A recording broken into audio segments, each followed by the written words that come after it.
Hey, everybody, welcome back to another episode of the Strategy Game Podcast. I'm your host, Lauren Shippey, and today we're going to be talking about what it looks like to break out of survival mode. Do any of these sound familiar to you? You're just doing everything you can just to get through the day.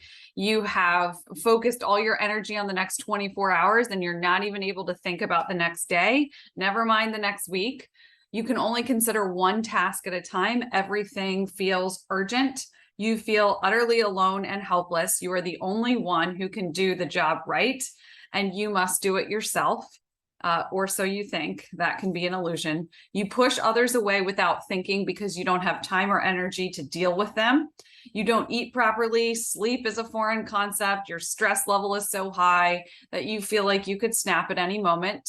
You rush around like crazy, but never get caught up. You can't remember the last time you laughed and enjoyed a day. And all you can do is react to every situation that arises. So you feel like you're constantly in fight or flight mode, survival mode. You are just trying to make it through another day. So I've been there. I can definitely relate. I've been there many times over the years. Being in survival mode is really hard and it's not sustainable. Yet many of us really stay there longer than we should because we can't seem to muddle our way through to the surface to get out, to get a breath of fresh air, to know what it feels like to stand on top of a mountain and see out over our lives and cultivate vision and direction for where we're going in that next season. So unfortunately, a lot of times we can remain in this cycle, in this pattern of the hamster wheel. And this is one of the, I believe, most dangerous things that can stand in the way of impact and purpose in our lives and progress and productivity and forward motion and all of those things. So staying in survival mode is dangerous to us. It's dangerous to our health. It's dangerous to our family. It's dangerous to our work, our life work.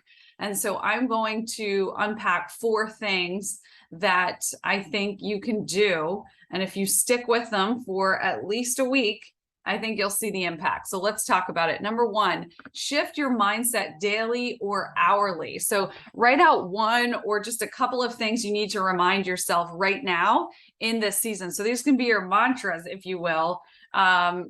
These short one-liners that you need to remember and you need to remind yourself continuously. So keep them on a note on your phone, keep them on a whiteboard somewhere in your office, stick them on your mirror, read them multiple times a day.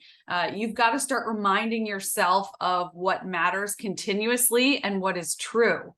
And so if you can't write these even for yourself, have someone you trust sit with you and help you write them and figure out what they are. So these can be the things that drive your life, really why you started, why you do what you do every day, why you wake up every day, who you really want to be, right? So I want to be a great, like a leader in the community that creates impact, that helps people get free, right? I want to be a great mom who's intentional, who spends time with my kids, right? I want to be a great wife who really sees and anticipates needs, right? For the people around me and my family. So my friends and my family. So just remind yourself of those things and shift your mindset daily and even hourly, especially if you're really in survival mode. You might have to remind yourself of these every single hour.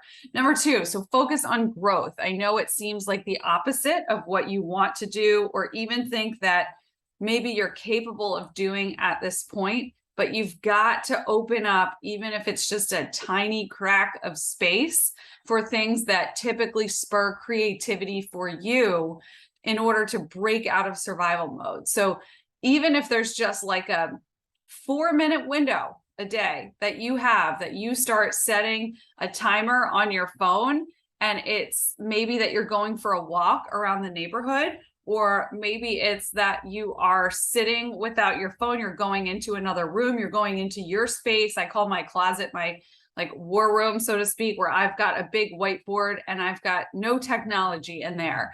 And that's the space that I can go if I just need to get focused and get quiet enough so that I can hear and so that I can be still and listen to what's coming next. So I think you want to make sure that you've got this time in, and Even if you don't have time, I'm telling you, it doesn't take long. Like seriously, take 4 or 5 minutes. That's it. And just do it once a day. That's it.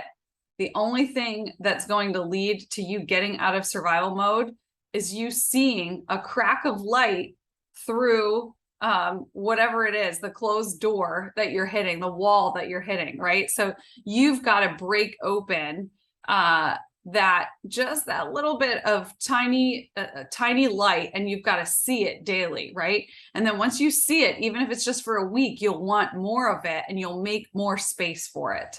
Number 3, accountability. So you can't do this on your own. You're going to need some help. We weren't meant to do this life alone. I really believe that. So think of someone that you trust, that you can check in with. Maybe it's every Friday to see, like, how are you doing? How are you doing with shifting your mindset, focusing on growth? How are you doing of reminding yourself of the things that are important to you, right? And so tell them the things that you're going to do so they can help you continue the momentum. And number 4 is look back to look forward. So sometimes I think we have to look back in order to be able to look forward. Perspective really helps, and a way to gain some perspective can come from talking with others that have experienced similar things. So think of someone you know that has been through a similar season, or do some research if that's something that has happened throughout history. Reading or talking through this might really help you on the whole journey, the bigger picture of how things played out, right? And so significant perspectives can encourage us when we're in survival mode. So what you want to do is just make space to be able to zoom out, right? Have the accountability around you, even if it's just that one person who's going to ask you for the next 4 weeks, how did it go? And I loved this quote to wrap it up. Don't live the same day over and over again and call that a life. Life is about evolving mentally, spiritually, and emotionally. We're not going to stay in the same place. We're always going to be growing and evolving and changing.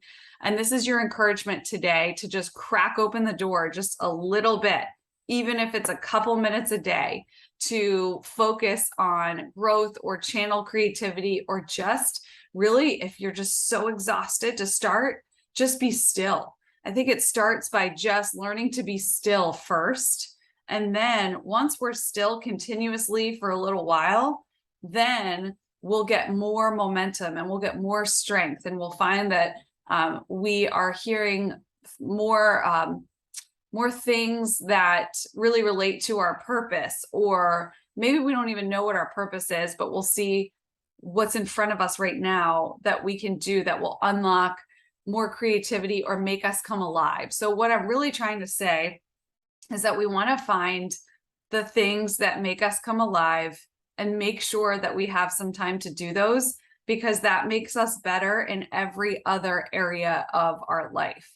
And I've used this continuously to generate new strategies for clients. Like, all of this is connected. So if I can't get to that space where I'm in a higher level and I'm on the top of the mountain and I'm looking out over the whole scene, then I can't get the perspective that I need to generate effective strategies, right? So it's the same with your life. So this is applicable to life, business, wherever you are. I would encourage you to take down these 4 things, and we'll link to the blog post in the show notes so that you can read through this if you want, and begin your process today. So as always, thanks so much for listening, and we'll talk to you soon.